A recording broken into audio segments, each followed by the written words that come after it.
আর মাত্র একদিন পরেই 20 এপ্রিল মাঠে গড়াবে বাংলাদেশ বনাম জিম্বাবুয়ে 2 ম্যাচ টেস্ট সিরিজের প্রথম টেস্ট।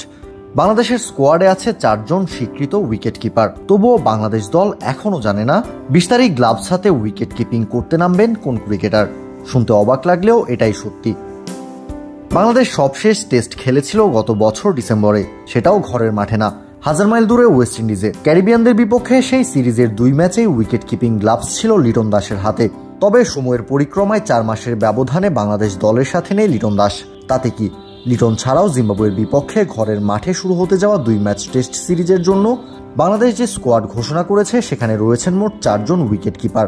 অভিজ্ঞ মুশফিকুর রহিমের সাথে আছেন জাকের আলী অনিক, জাকির হাসান এবং মাহিদুল ইসলাম অঙ্কন। এই 4 জনের মধ্যে জিম্বাবুয়ের বিপক্ষে প্রথম টেস্টে উইকেট কিপিং করবেন কে? শুক্রবার বাংলাদেশ দলের হয়ে প্রেস কনফারেন্সে এসেছিলেন হেড কোচ ফিল সিমন্স। এখন যে কোনো ব্র্যান্ডের পুরাতন এসি বদলে নতুন ওয়ালটন এসিতে উপভোগ করুন 25% ছাড়। সিমন্সকেও জিজ্ঞেস করা হয়েছিল এই একই প্রশ্ন। উত্তর দিতে গিয়ে হাসলেন সিমন্স। এরপর জানালেন এখনো সিদ্ধান্তে পৌঁছায়নি দল। একই সাথে এটাও জানিয়ে রেখেছেন অভিজ্ঞ মুশফিকুর রহিমকে দেখা যাবে না উইকেটের পেছনে। এটা ভালো একটা প্রশ্ন।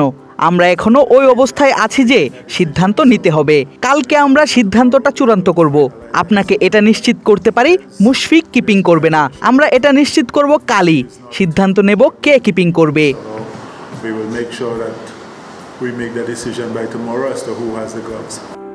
হেড কোচের কথা মতো মুশফিক কিপিং না করলে জাকের আলী অনিক, জাকির হাসান এবং মাহিদুল ইসলাম অঙ্কন, এই 3 জনের কার হাতে উঠবে গ্লাভস?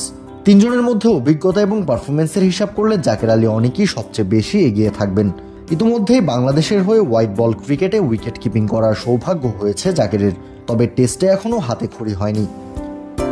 মাহিদুল ইসলাম অঙ্কন টেস্টই খেলেছেন একটা, যেখানে উইকেট কিপিং এর দায়িত্ব সামলেছিলেন, তবে আশানুরূপ পারফর্ম করতে পারেননি উইকেটের পেছনে। তাই এবার তার হাতে গ্লাভস ওঠার সুযোগ কিছুটা হলেও কমেছে। বাকি রইল জাকির হাসান। টেস্টে জাকিরকেও উইকেট কিপিং করিয়েছে বাংলাদেশ, তবে সেটাও হাতে গোনা কয়েক ম্যাচ। সেই সাথে জাকির একাদশে থাকলে ওপেন করতে হবে তাকে, তাই দল চাইবে ব্যাটিংয়ে বেশি মনোযোগ দিক জাকির। তবে অভিজ্ঞতার বিচারে জাকির অঙ্কন 3 জনই থাকবেন একই কাতারে, যেখানে নিশ্চিতভাবেই মুশফিকুর রহিমকে মিস করবে বাংলাদেশ। কাউসার শান্ত, ক্রিক ফ্রেঞ্জি।